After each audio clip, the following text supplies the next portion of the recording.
A nice little Vespa. I've always wondered why no one stole that, because those things are worth a pretty good penny, a genuine Vespa. And it's always there unlocked. I don't know, maybe he's got a GPS on it. But they've never stole that. And they've tried to take my XR many times. So I don't know. God, you're fun, man.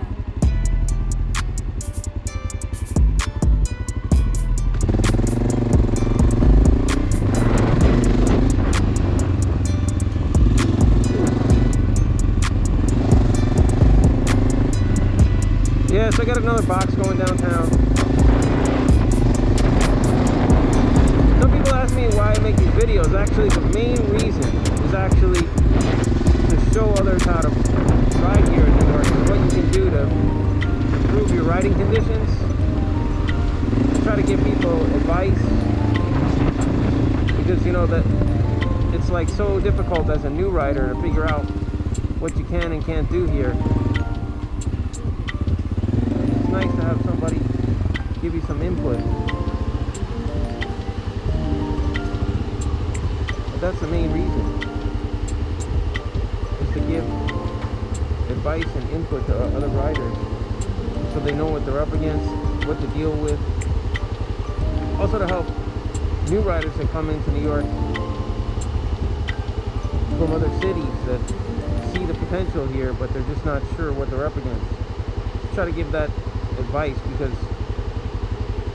if you're coming from LA to here, the first thing you're going to think is, oh, this is a perfect city for a motorcycle, but you might not realize that theft is a really big concern at night.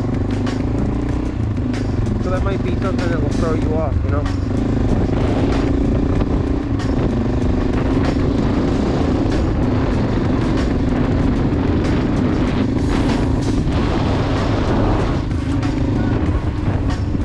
Would be a major concern, and visibility. You know, what other cars, if they even notice you. You know, it's just, there's not a ton of motorcycles here. They're only here during the summer, and then in winter time it's back. I'll put them away, and you know, for the most part, people in New York just don't really recognize motorcycles as a valid form of transport. They just drive around, do their thing. You get in their way. That's why when it comes to scooters and stuff like that, you would think this would be a perfect scooter city, but it actually is not, because you don't have any respect on the road at all. There's a delicate balance of what you have to drive here. You don't want to be on too big a bike that's 800 pounds, you know, and then you have to worry about the weight issue. That's a big problem too. You're battling against quite a few obstacles. You know, weight is your biggest problem. You don't want something too heavy. I would say maximum weight would be 400 pounds, 440 pounds, the weight of the KLR, and that's only because I say that's the weight of a KLR. So that would be the maximum weight that I would want to go with on a motorcycle in New York City. And the only reason why I say that is because a motorcycle, when you're moving, you don't really feel the weight too much. But when you're doing slow speed maneuvers, that's when you really feel it. You feel the weight pushing up against your legs, your arms, when you get beyond that point of no return. I guess you just really have to practice and see what you feel comfortable with. You know, I personally don't feel comfortable with anything heavier than a KLR. The KLR, I've had guys come up to me and be like Harley riders come up and be like, you need to get yourself a real bike. When I was on a KLR, a Harley guy came up to me one time. He was like, you need to get yourself a real bike. And that was in New Jersey. And he was just like, it was in winter. And he's like, I was like, what do you mean by that? And he's like, don't take it the wrong way. It's just that KLR is too light. And I was like, wow. So this guy's telling me actually that KLR is too light. And I said, well, I mostly drive in Manhattan. And then he said, I don't drive in Manhattan at all. So he said, I wouldn't go in there with a bike. So that answered my question as to why he would say that, because he mistakenly thought a KLR was light. But the reality is a KLR is quite a big bike, you know, quite a heavy bike. In the Philippines, that would be a heavy bike. In a Southeast Asian city, that would be too heavy for messing around, you know, on the side of the road where the road gets paved, and then there's an edge on the side. And a lot of times motorcycles will use that to get past all the car traffic. But the you know, the dip on that side thing on the side of the road is quite severe. You don't want to get caught in that.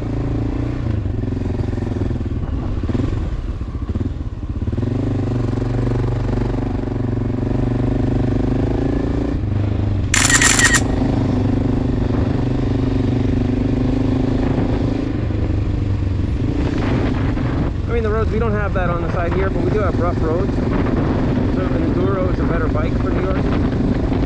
And that I already know, I've experienced. But if you're only riding during the summer, a sport bike is more fun.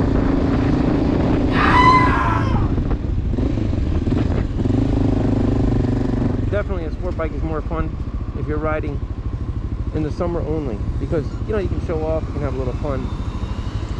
During these times of months when you see tons of bikes on the road, when someone tries to one-up you or something, when you're on an XR and they're on a FC1 or, you know, a leader bike, it's not even a competition, you know, it's just fucked up.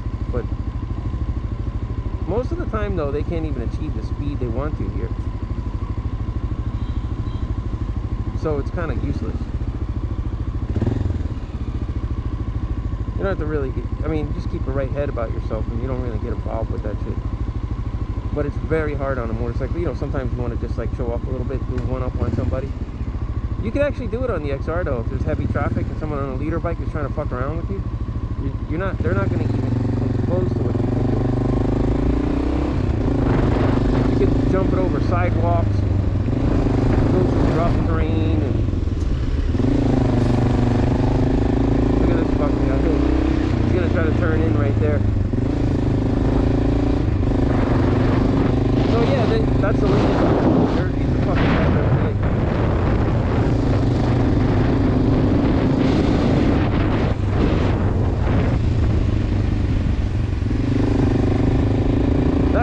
That's a big bike for you, messing around on that Harley Softail, or whatever they call it. I don't even know what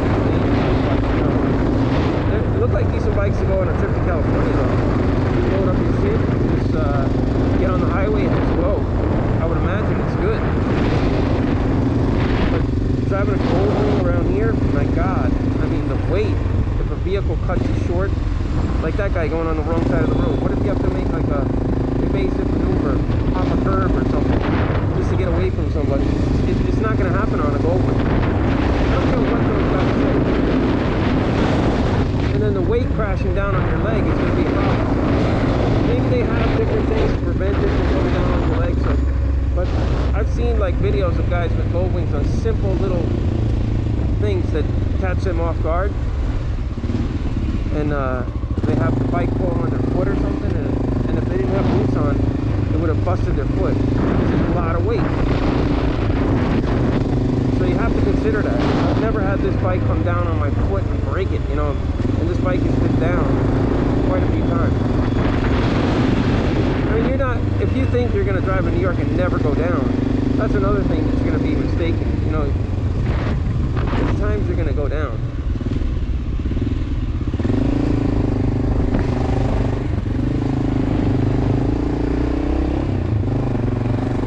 Nothing you can do about that. You're gonna go down. I mean, things happen. Vehicle cuts you off, some kind of mishap, you lay her down.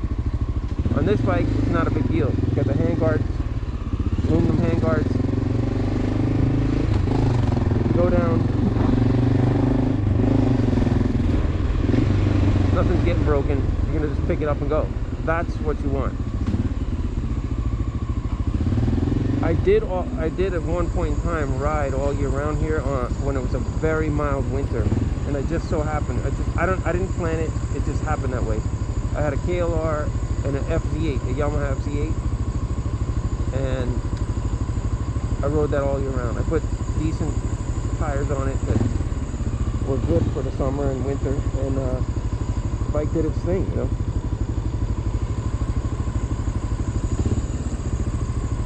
But would I recommend an FC again? No, because that was just a mild winter. There was no snow the entire winter. No, not one single snow that stuck. You know, it just kind of like, I got a couple of really cold days, but that was it.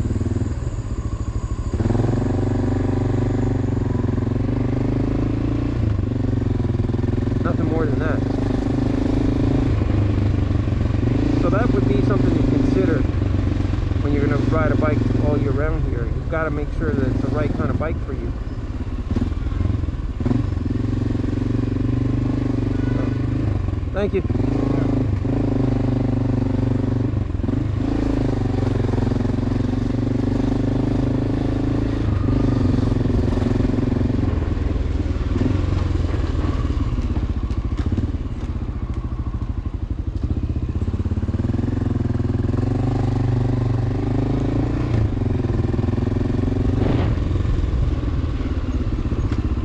But you know, I moved back to New York after being away from New York for 5 years, and I knew certain things about bikes that you know, I knew like what you had to do. And I still lost a bike when I first came back, the second year of being back, because you know, there's certain things that you have to do every single night. And one thing is, because the one night that you don't do it, it might just be that one night that somebody comes through with a van and gets your bike, because you have to be attached to something stationary, and you must always have a GPS on the bike. You cannot park a bike here in New York without some sort of tracking device to alert you on the phone. And you gotta have the ringer be set to alert you, you know, in a different ring pattern and tone, so that you wake up, so that you know that this is the deal, you know. Unfortunately, that's the deal. But I've been doing it, and I have not lost a bike. I just follow certain rules, and you know, that's it.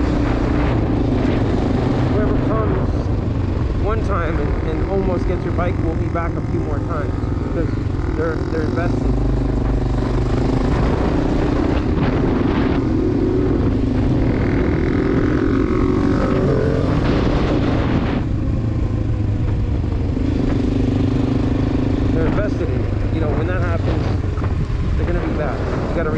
For that too. You might relax the next night and get a good sleep and be like, oh, it's not going to be a problem this night. They would never come 2 nights in a row. That's not true, because the way bike thieves, you know, think is, I've already invested time in this. I'm getting this fucking bike because I've wasted my time. It's almost like you owe them, you know. You took my time to fuck around.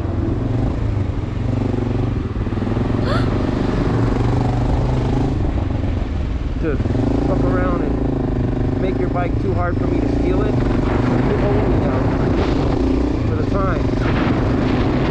That's their thinking.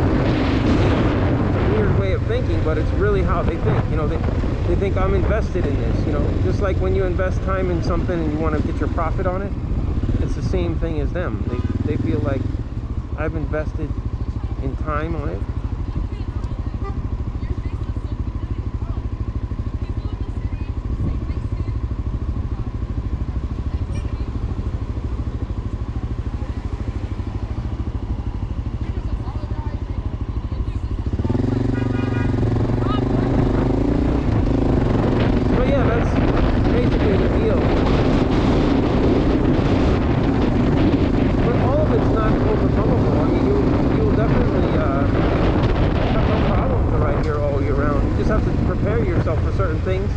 Depending on how bad the winter is going to be, you have to choose the tires you're going to use for the season. But you know, what's the other choice? You know, like I'm carrying a 50-pound box on the back of here. Am I going to try to park a car? I've seen what neighbors go through. You know, like the guy in the corner, he has to walk 3 blocks to park a car because he doesn't want to deal with street parking. But he's paying $700 a month for parking. And then there's another guy, a very wealthy gentleman on the corner, that has someone, he pays a service for someone to bring his car. But he pays like, I don't even know, I think it's over $1,000 where he just texts someone and they bring the car around from 3 blocks away from the parking garage. I mean, let's say I even had the money. Would somebody even do that for a motorcycle? No, not in New York. It's not a service. You know, in Southeast Asia, sure, you could pay someone to bring your bike, your motorcycle to you. You could even have a motorcycle driver that you probably could afford if you were running a legitimate business. But all these things are unattainable here, and even if you had the money, so if you wanted to deal with, like, first of all, if I had a ton of money, why would I be delivering boxes, you know, downtown? I wouldn't even do it. Probably still make videos, but it's hard to say if I would, you know, because your lifestyle would be different. So the real issue is, like, if you want to be able to work, go anywhere around the city, you do happen to have to carry test tools and IT services and things like that.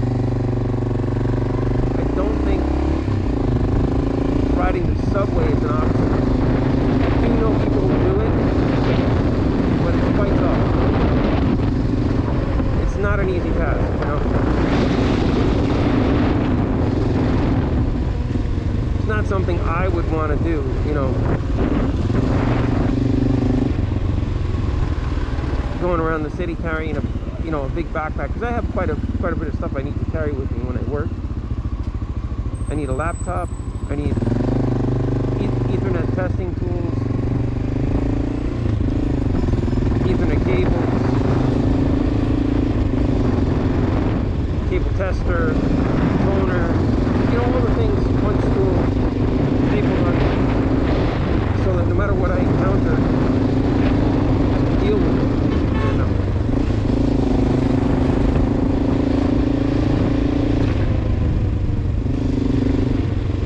And I don't want to be riding the subway with all that stuff, because when you arrive where you're going, you're going to be too tired. You know, after you arrive, you're going to be too tired to deal with it, all that stuff.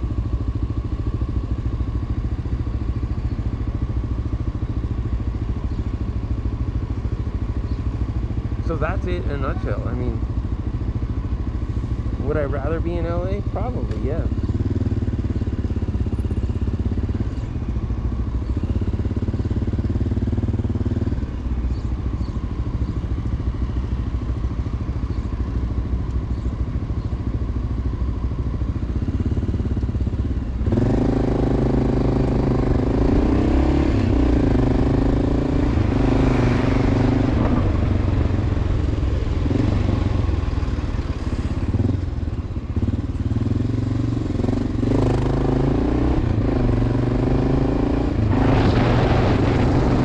If I said I wouldn't rather be driving in LA, but you know, New York has special things about it that I do like, though, that I don't. There's certain things in LA I don't miss. You know, I don't miss California Highway Patrol. They're a hassle. They fuck with you all the time.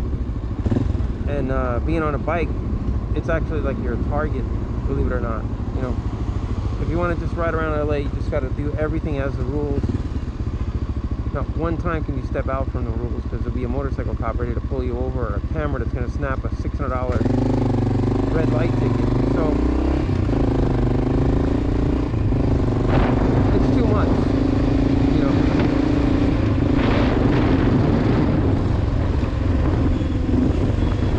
And then, like they say, you never get something for nothing. So this city has great things about it. Nobody bothers you, and nobody minds what you're doing. You just do your thing, make your money, and nobody bothers you. Not a lot of rules, but you gotta watch your shit. And that's it.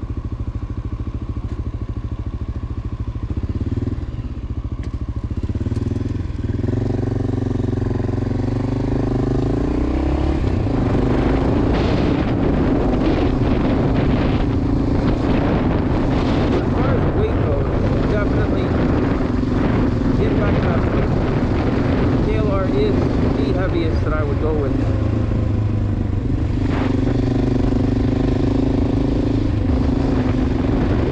I wouldn't go anything heavier than that. It's just not something I'd want to deal with. You know, when someone's snaps in front of you, and you got to do like lay the bike down or something. That happens sometimes here. Or sometimes you'll be, someone will knock your bike over. Yesterday they knocked my bike over.